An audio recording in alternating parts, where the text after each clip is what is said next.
Om Bhurбhuvasvaham Tatsaviturvarenyam Bhargo Devasya Dhimahi Dhiyo Yonah Prachodayantam.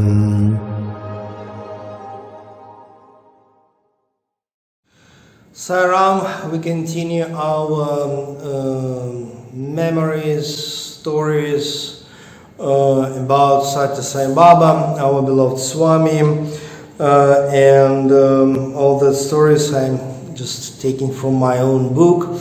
At the moment I published 3 books with my personal memories about Sathya Sai Baba, because I spent really years and years in Puttaparthi and was lucky to be Sathya Sai, a translator for the Russian-speaking groups. So it means a lot of stories, very important spiritual instructions and miracles performed by our Swami. And in this video we continue to discuss a very interesting story actually about how Swami established secret ashram in Himalayas, and the name of this ashram is Guha Ashram. And the location, actually, we know it's near holy city of Badrinath in Himalayas, in the area of mount. The name of this mount is Narayana Parvata. Okay, that's actually my 3rd video about this story, this cave ashram.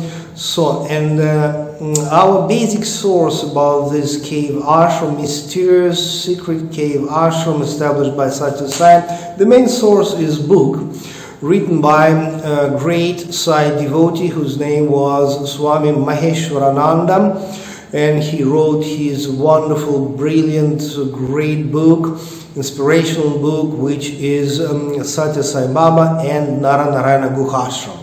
Well, this book, written and published in the end of 80s, it became very famous pretty fast, and I was lucky to meet Swami Maheshwarananda personally in the beginning, in the middle of 90s, and actually my personal communication with the Swami Maheshwarananda is also one more source for me, for my book, source of information about this mysterious Himalayan cave ashram. Actually, Guha Ashram, this is the name of this ashram. Guha means cave, and cave not only physical cave, but cave of the spiritual heart. That is inner esoteric meaning of this word, this term, Guha. Well, Swami Maheshwarananda came to Puttaparthi, that was 1978, and 2 persons from North India came to Puttaparthi in 1982. So one of them Acharya, another one Govinda, and actually through that 2 people, Govinda and Acharya, actually Sathya Sai established this ashram, and I believe that it was something like 1982 or 83. It's questionable exactly the date of when that cave ashram was established by Swami, but it's 1982 or 83. And 1986, some yogis from that ashram, they came back to Puttaparthi for a while. Of course, secretly, it was no public event, because the ashram itself at that moment was absolutely like secret project. Well, and the very interesting mission was prepared by Swami for, Swami Maheshwarananda, author of this famous book, because this Swami Maheshwarananda, he wrote this book, Sathya Sai Baba and Narayana Guha Ashram, because first of all he met all that 11 yogis through whom Sathya Sai established this ashram. And first of all, Swami Maheshwarananda met 2 of them, then plus like all the rest in Puttaparthi. And then Sathya Sai blessed Swami Maheshwarananda to just go to Himalayas, to the Badrinath area, and stay for a while in this mysterious ashram. Because Swami Maheshwarananda's mission was to write this book. Of course, to write the book, you have to stay there for a while. Yeah, and that's the reason why Sathya Sai blessed Maheshwarananda Swami just to go for a while, for a few months, and stay there, see the place, collect the stories, and then write a book itself.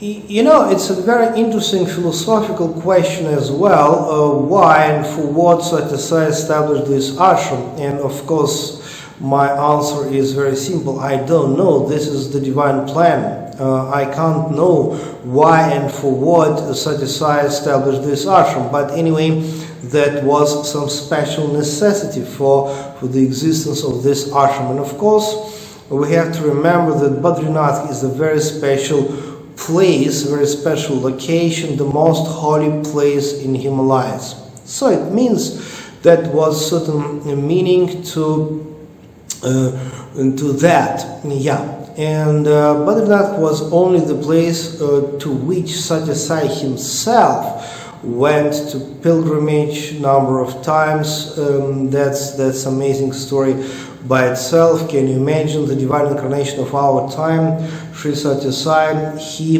went to pilgrimage. How it's possible that God himself become pilgrim? But that's the special meaning of Badrinath area. So Sathya Sai indicating that, like, come on guys, pay attention, Badrinath is very special, because even Sathya Sai himself went there for the pilgrimage purpose, like kind of 5 or 6 times in his life.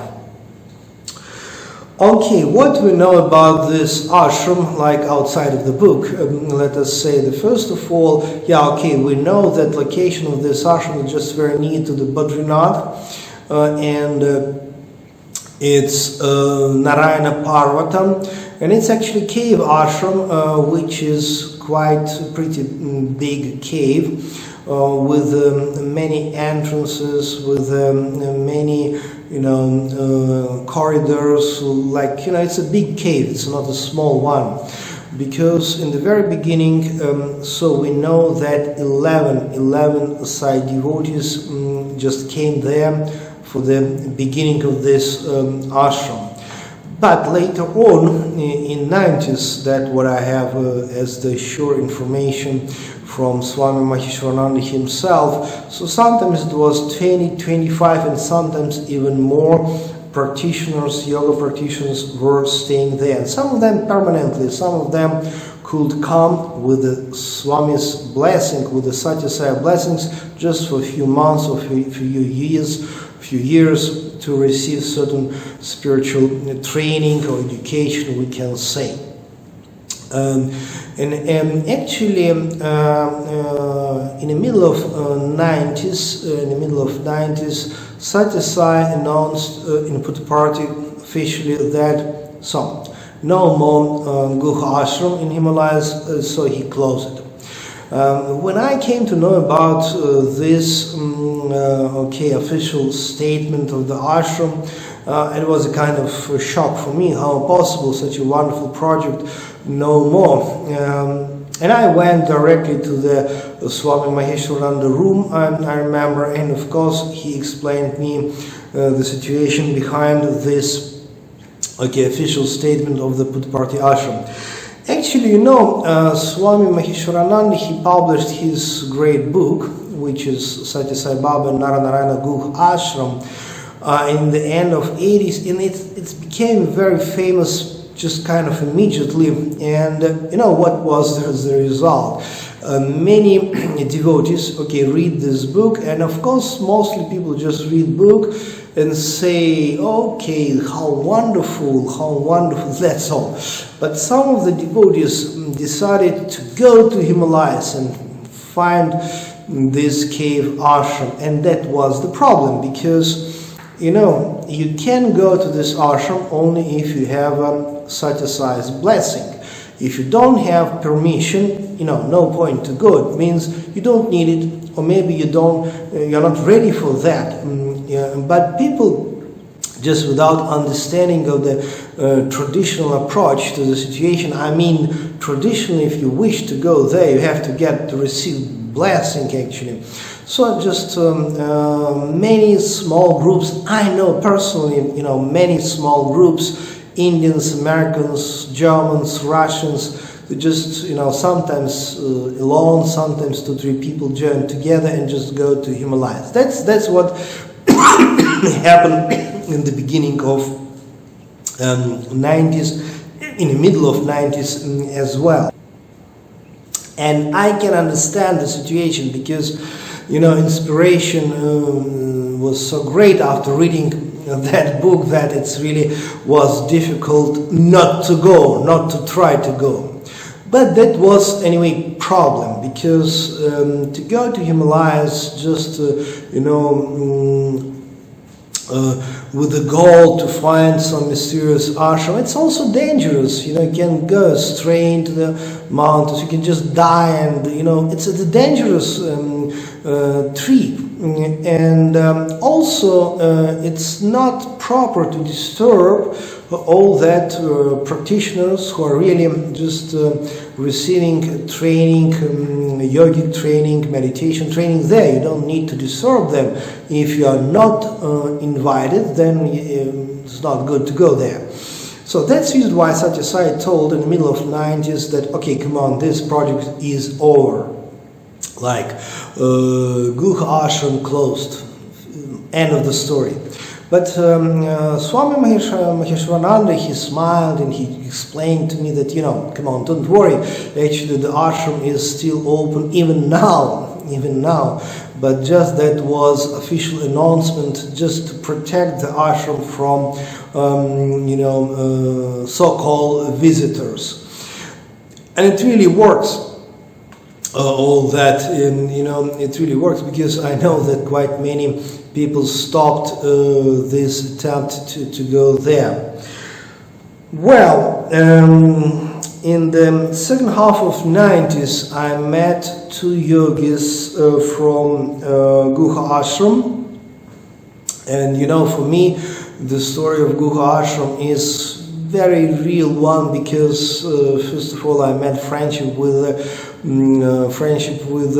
Swami Maheshwarananda himself, who is author of the book and who was there himself. He is the main witness of this ashram, and also through Swami Maheshwarananda I met 2 yogis in the second half of 90s, 2 yogis from that ashram. And actually sometimes some yogis from this Guha ashram could visit Puttaparthi, of course secretly, but it was sometimes happened. And so I met 2 yogis, and it was very important for me to meet them, because at that time they spent some few months in Puttaparthi, and I was just always mixing with them, discussing Kriya Yoga meditation, Bija Mantra meditation, many other topics which are important for me. And for me it was really cool to meet these 2 yogis. And first of all, if you read book, okay, book is just somebody's story, who knows, maybe it's true or maybe not, but when you meet somebody personally, from that ashram, then it's really something special, means that's the proof. And of course, it's a big question what's going on with this Guha ashram at the moment. What's going on there? That's the big question. Maybe we'll discuss that in the future. But that's very interesting. It's very interesting to know. I don't want to encourage you to go then try to penetrate, this secluded place. No.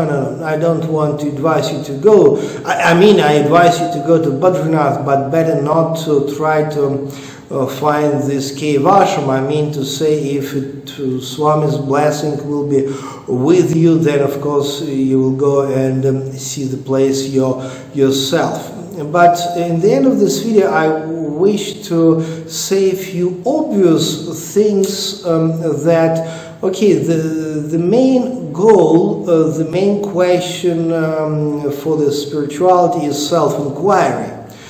Self-inquiry, in Sanskrit we call it Atma Vichara, self-inquiry, and this is the main question, to awake, to self-realize, if we can describe it in such a way, like, absolute consciousness, God consciousness in your spiritual heart. This is the main question, this is the point. And you can be family person, or you can be monk.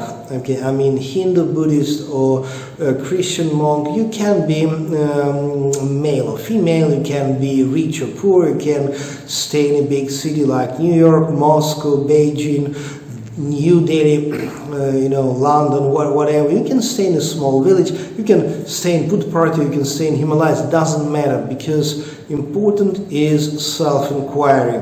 And as you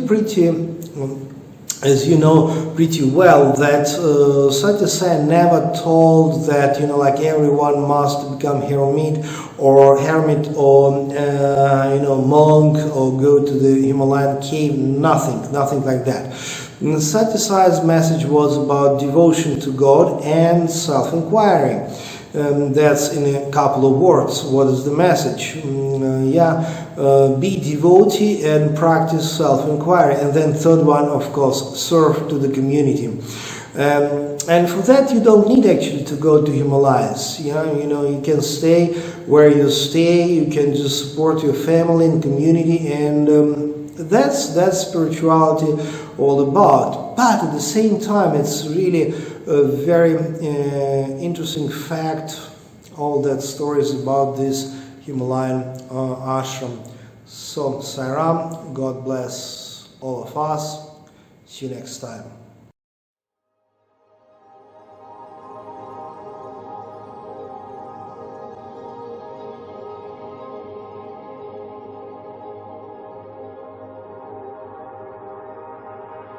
Om Bhurбhuvassuham Tatsaviturvarenyam Bhargo Devasya Dhimahi Dhiyo Yo Nah Prachodayantam